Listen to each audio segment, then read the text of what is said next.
KTO Radio présente À haute voix, la lecture intégrale des œuvres spirituelles majeures. Aujourd'hui, Le chemin de perfection de Thérèse d'Avila.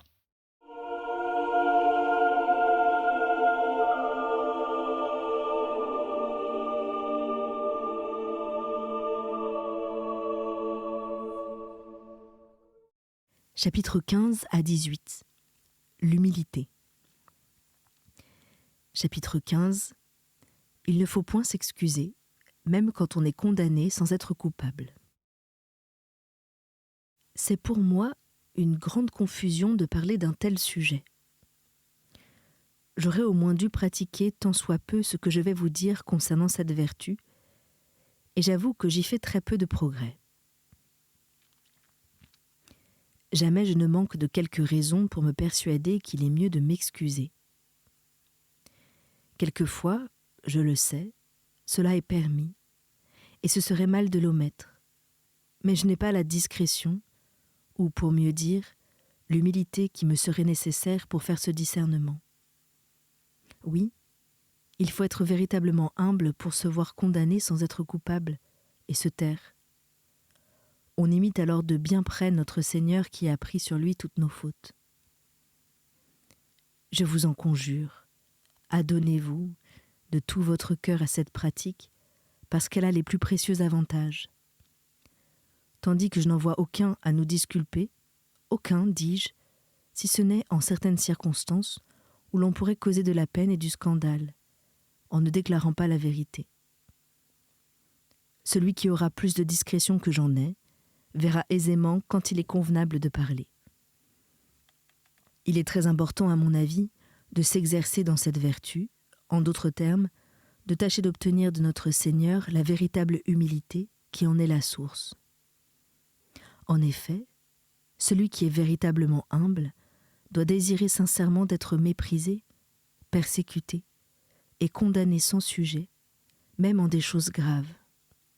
S'il veut imiter notre Seigneur, en quoi le peut-il mieux ? Il n'a besoin pour cela ni de force corporelle, ni de l'aide de qui que ce soit, si ce n'est de Dieu seul. Je voudrais, mes sœurs, que ces grandes vertus fussent la matière de notre étude et de notre pénitence. Je vous retiens, vous le savez, pour les pénitences excessives, parce qu'elles peuvent nuire à la santé, quand on s'y livre sans discrétion. Ici, rien de pareil à craindre. Quelque grandes que soient les vertus intérieures, elles n'enlèvent point les forces du corps nécessaires pour servir la communauté, et elles communiquent à l'âme de l'énergie. Comme je vous l'ai dit autrefois, prenez d'abord l'habitude de vous vaincre dans les plus petites choses, et vous vous rendrez capable de remporter la victoire dans les grandes. Quant à moi, jamais je n'ai eu l'occasion de faire cette épreuve en des choses de conséquence. Jamais je n'ai ouï dire du mal de moi qui ne fût manifestement au-dessous de la vérité. Et si j'étais innocente de ce dont on m'accusait, j'étais coupable de tant d'autres fautes envers Dieu, qu'il me semblait que c'était me faire une grande grâce de ne point les dire. J'ajoute que j'ai toujours aimé mieux être blâmée de fautes supposées que de mes fautes réelles. Il sert beaucoup pour acquérir cette vertu de méditer les précieux avantages qu'elle nous procure de toute manière, et comment, tout bien considéré, jamais on ne nous condamne sans que nous ayons des fautes à nous reprocher. Hélas, nous en sommes toujours remplis. Le juste tombe 7 fois par jour, et ce serait mentir que de nous dire sans péché. Ainsi, lors même que nous sommes injustement accusés sur un point, jamais en réalité nous ne sommes entièrement exempts de fautes, comme l'était le bon Jésus.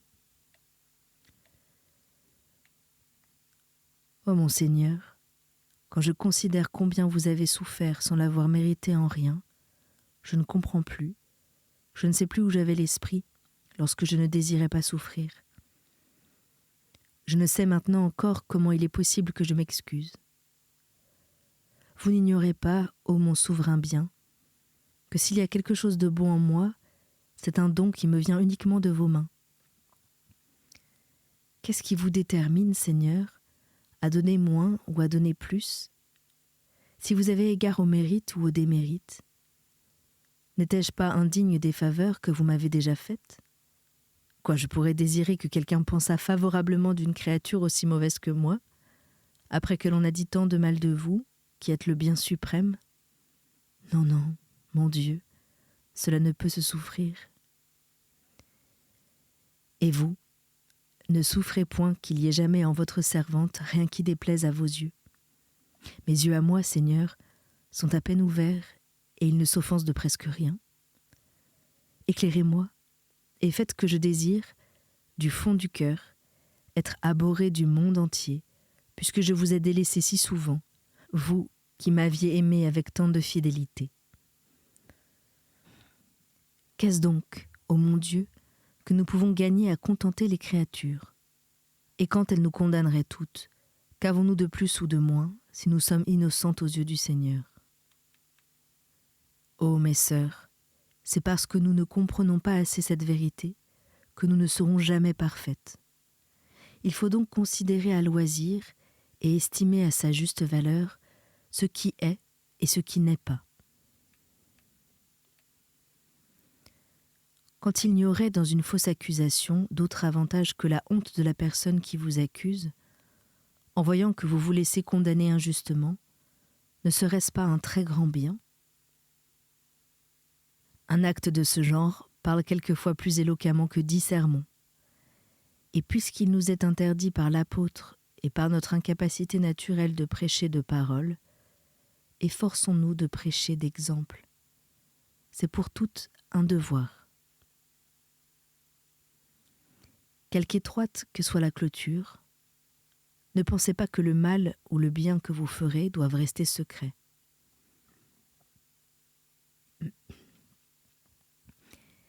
Et parce que vous ne vous excusez point, gardez-vous bien de croire, mes filles, que vous deviez rester sans défenseur. Voyez comment notre Seigneur prit la parole en faveur de Madeleine, soit dans la maison du pharisien, soit lorsque sa sœur Marthe l'accusait devant lui. Il n'usera pas devant vous de la rigueur dont il usa envers lui-même, car il ne permit au bon larron de prendre sa défense que lorsqu'il était attaché à la croix. Ainsi le divin Maître suscitera quelqu'un pour vous défendre, et quand il ne le fera pas, c'est qu'il n'y en aura aucune nécessité. J'ai moi-même l'expérience de ce que je vous dis, et rien n'est plus véritable. Toutefois, je désire que cet espoir de trouver des défenseurs ne soit pas le motif qui vous détermine à la pratique d'une si belle vertu. Je souhaite qu'au fond de votre cœur, vous ayez de la joie de n'être point justifié. Vous verrez avec le temps les admirables progrès que l'on fait en marchant par cette voie. On acquiert la liberté d'esprit et cette heureuse indifférence sur tout ce qu'on peut dire de nous, soit en bien, soit en mal, l'âme n'en étant pas plus touchée que s'il était question d'une personne étrangère. De même qu'il ne nous vient point à l'esprit de répondre à 2 personnes qui s'entretiennent ensemble, parce que ce n'est pas à nous qu'elles s'adressent. De même, ayant pris la salutaire habitude de nous taire dans les occasions où nous sommes injustement accusés, il nous semblera que ce n'est point à nous qu'on parle. Ceci paraîtra impraticable aux âmes très sensibles et peu mortifiées. Dans les commencements, la pratique, je l'avoue, en est difficile. Mais je sais qu'avec la grâce de Dieu, on peut obtenir cette liberté, cette abnégation et ce détachement de soi-même. Ancien chapitre 16 du manuscrit de Valladolid. Le manuscrit de Valladolid permet de constater ici la suppression de 4 pages déchirées, formant le chapitre 17. Comme elle manque aussi dans 2 copies de ce manuscrit, signées par la Sainte, on croit que cette suppression est l'œuvre de la Sainte elle-même. Voici la traduction de ces pages, telles qu'elles existent dans le manuscrit de l'Escurial. Ne vous figurez pas que tout cela soit grand-chose. Je n'ai fait que préparer le jeu, comme on a dit. Vous m'avez prié de vous expliquer le moyen de parvenir à l'oraison. Je n'en connais point d'autre que ces vertus dont je vous ai parlé, bien que Dieu ne m'ait pas conduite par ce chemin, où je n'ai pas, semble-t-il, encore mis le pied. Soyez donc persuadés que celui qui n'entend rien à disposer les pièces du jeu d'échecs sera un mauvais joueur.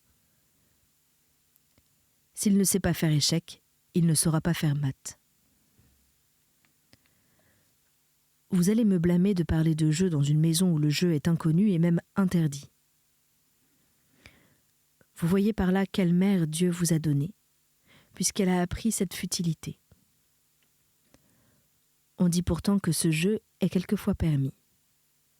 Combien il le sera donc pour nous, et comme il nous mènera vite par l'exercice à faire maths au divin roi, qui ne pourra dès lors ni voudra nous échapper des mains.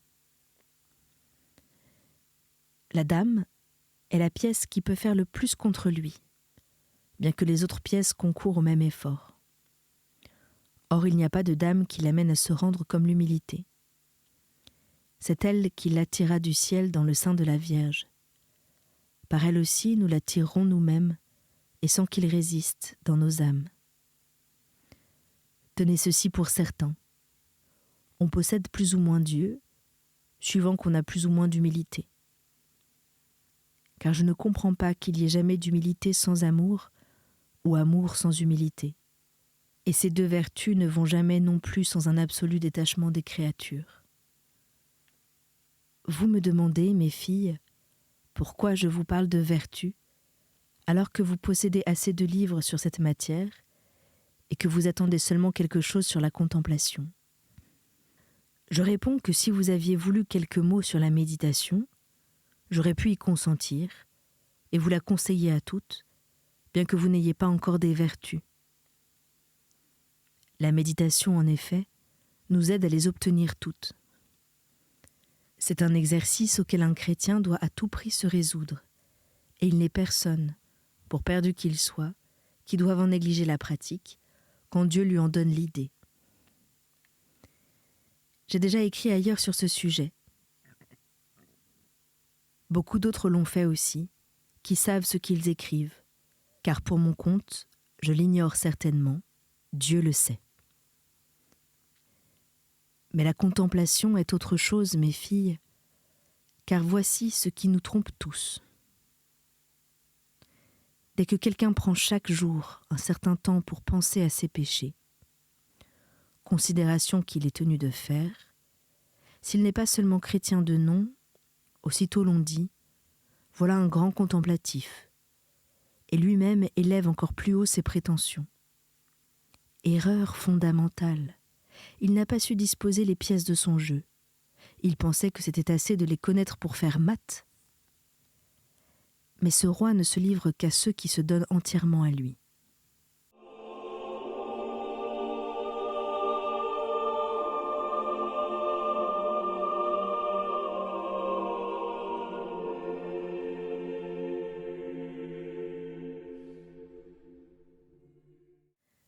Chapitre 16.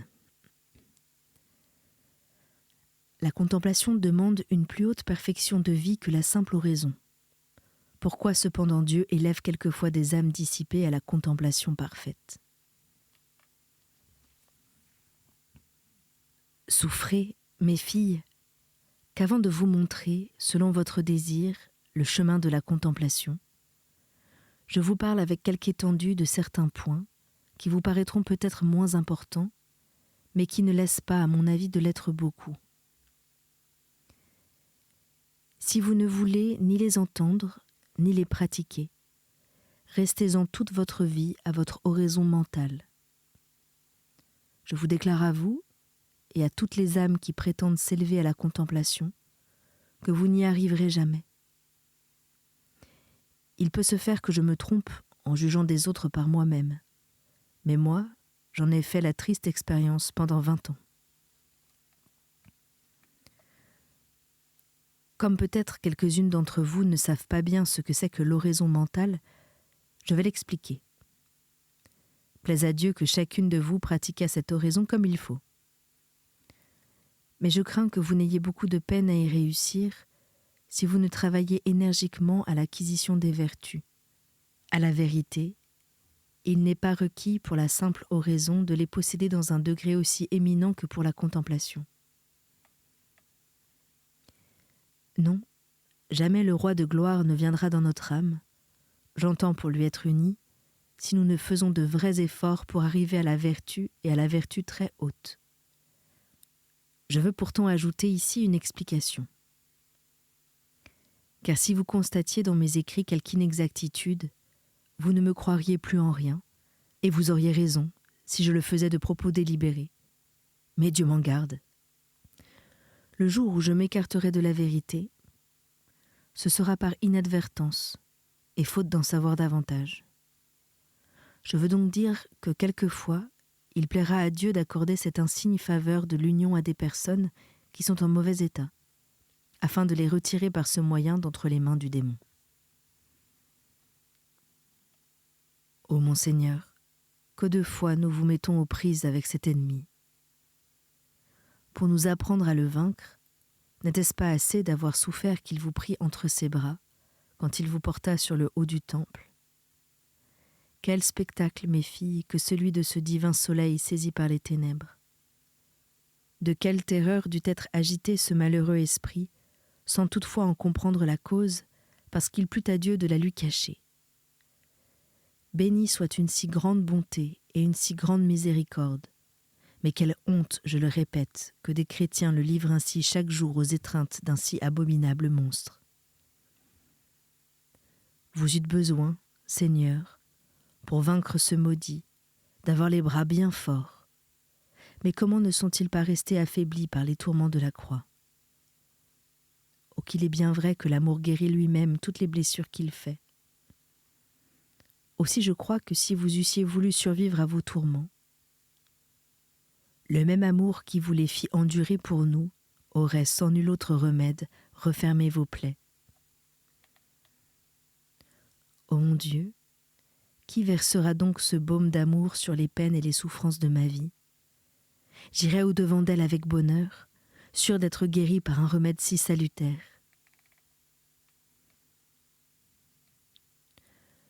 Je reviens à ce que je disais. Il est des âmes que Dieu sait pouvoir gagner par le moyen de ses faveurs. Quoiqu'il les voie entièrement perdues, il ne veut rien négliger pour les faire revenir à lui. Ainsi, malgré le mauvais état et le dénuement de vertu où elles sont, il leur accorde des goûts, des délices, des tendresses qui commencent à exciter en elles de saints désirs. Quelquefois même, mais rarement, il les fait entrer dans une contemplation qui, à la vérité, dure peu. Il en use ainsi, comme j'ai dit, pour constater si, au moyen de ses faveurs, elles voudront se mettre en état de recevoir souvent ses visites. Si elles ne s'y disposent pas, qu'elles me pardonnent de le leur dire, ou plutôt daignez vous-même nous le pardonner, Seigneur. C'est un bien grand mal que le contraste d'un Dieu qui va ainsi vers les âmes, et des âmes qui se détournent de Dieu pour s'attacher aux choses de la terre. Je crois que notre Seigneur propose ses faveurs à beaucoup de personnes, mais qu'il y en a peu qui se mettent dans les dispositions requises pour en jouir. Lorsque le divin Maître accorde ses faveurs à une âme et qu'elle reste fidèle à y répondre, il ne cesse plus de l'enrichir qu'il ne les conduit à un très haut degré de perfection. Si au contraire, nous nous donnons à lui avec une résolution moins absolue que la sienne, c'est beaucoup qui nous laissent dans l'oraison mentale et nous visitent de temps en temps comme des serviteurs qui travaillent à la vigne. Mais ceux qui se sont donnés à lui sans réserve sont ses enfants bien-aimés. Il ne peut se résoudre à les éloigner de lui, et il ne les éloigne point en effet, parce qu'eux-mêmes ne veulent plus s'éloigner de sa présence. Il les fait asseoir à sa table, et il leur sert les mets dont il se nourrit lui-même, jusqu'à sauter, comme on dit, le morceau de la bouche pour le leur donner. Heureuse union, mes filles, heureux abandon des choses terrestres, qui nous vaut un comble de gloire. Ô mes filles, quand vous serez ainsi dans les bras de Dieu, que vous importera que le monde entier vous condamne. Le Tout-Puissant est votre défenseur. D'un mot il a créé le monde, et vouloir pour lui, c'est faire. Ne craignez donc pas qu'il souffre que l'on parle contre vous, à moins que ce ne soit pour votre plus grand bien. il ne porte pas si peu d'amour à ceux dont il est aimé. S'il en est ainsi, pourquoi, mes sœurs, ne lui témoigneriez-vous pas tout l'amour dont nous sommes capables ? Est-il pour nous un plus bel échange que de lui donner notre amour à la place du sien ? Lui, il peut tout. Nous ne pouvons rien que ce qu'il nous fait pouvoir. Au fond, que faisons-nous pour vous, ô Seigneur, de qui nous tenons l'être ? Nous prenons une petite résolution de vous servir. Voilà tout. En vérité, ce n'est rien. Mais si le divin Maître veut qu'à l'aide de ce rien nous méritions le tout, ne soyons pas si insensés que de ne point nous rendre à son désir. Ô Seigneur, tout notre mal vient de ce que nous ne tenons pas nos yeux attachés sur vous. Si nous ne considérions point autre chose que le chemin, nous arriverions bientôt, mais hélas, nous faisons 1000 chutes, 1000 faux pas. Nous sortons enfin de la voie parce que, je le répète, nous ne tenons pas les yeux fixés sur la voie véritable. On dirait, Seigneur, que ce chemin n'a jamais été suivi, tant il nous paraît nouveau. N'est-il pas déplorable de voir ce qui se passe si souvent ? Dès qu'on nous déprécie tant soit peu, nous ne le supportons pas. Nous trouvons cela intolérable et nous nous hâtons de dire « Oh, nous ne sommes pas saintes ». Non, mes sœurs, n'excusez pas vos imperfections en disant que vous n'êtes ni des saintes ni des anges. Vous ne l'êtes pas sans doute, mais pensez plutôt qu'avec des efforts et avec l'aide de Dieu, vous pouvez le devenir. N'appréhendez pas que Dieu cesse de vous soutenir, craignez plutôt votre négligence. Puisque nous n'avons pas eu d'autre dessein en venant ici que de nous sanctifier, mettons la main à l'œuvre, croyons qu'il n'y a rien de si parfait dans le service de Dieu que nous ne devions nous promettre de l'accomplir avec son secours. Je voudrais voir parmi vous cette présomption, tout au profit de l'humilité, cette sainte et aussi audacieuse confiance que Dieu aide les braves et qu'il ne fait pas exception de personne. Voilà une discrétion. Revenant à mon sujet, je vais exposer la nature de l'oraison mentale et de la contemplation. Il y a là, ce me semble, de la témérité. Mais avec vous, tout passe. Peut-être comprendrez-vous mieux cette matière dans mon style grossier que dans le style d'auteur élégant.